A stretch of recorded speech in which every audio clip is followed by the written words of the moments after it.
use internet for a number of reasons like news, entertainment, communication, or just to find particular information or to learn something. This all accounts to only a small part of what we know as the World Wide Web. The part of internet which is easily accessible by regular search engines is known as surface web.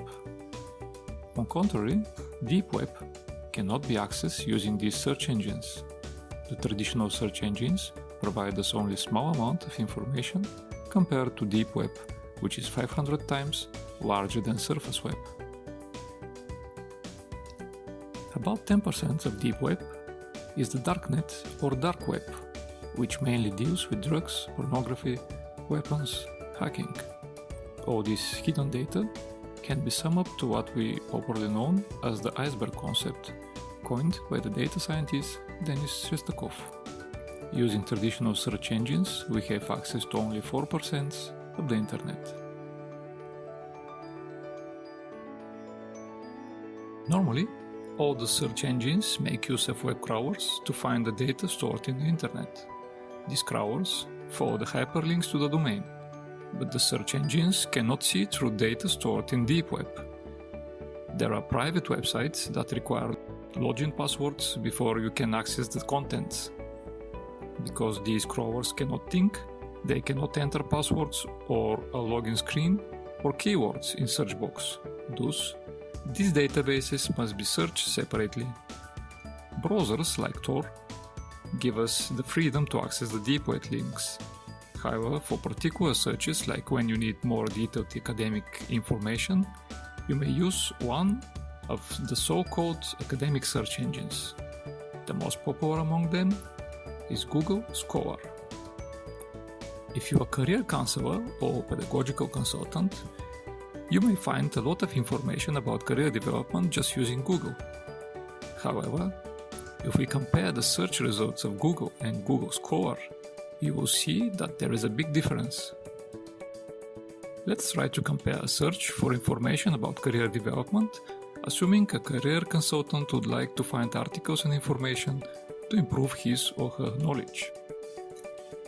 The top results in Google are a map showing location of some companies and mainly general information what is career development. In Google Scholar, as top results, you get books and articles about career development. As you can see, in the beginning of the link, there is indication that there is a book available or PDF file, article or publication with information related to the particular search. You have direct access to some of the books and you can download them. If you find the particular article useful, you might be interested also to check related articles by clicking the direct link. Also, you have an option to explore all the versions of the publication.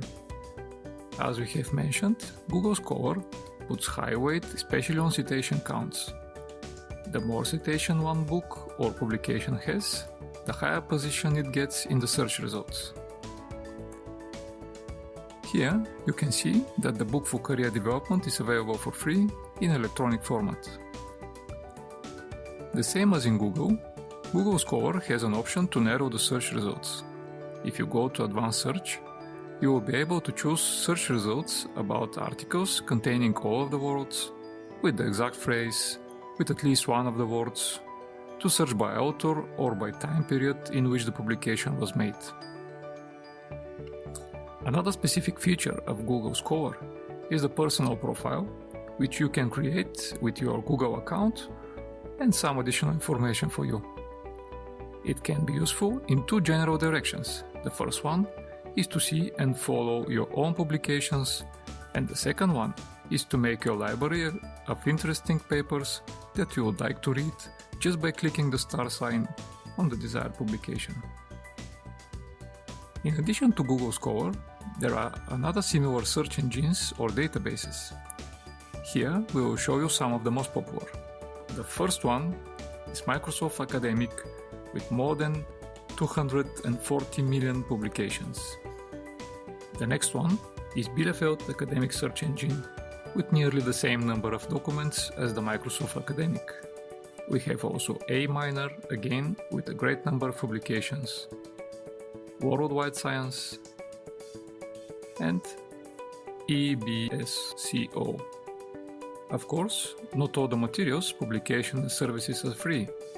Some require subscription, other provides option to purchase particular book, but the number of resources and the quantity of information is enormous, and each professional has the option to find a source for his or her professional development.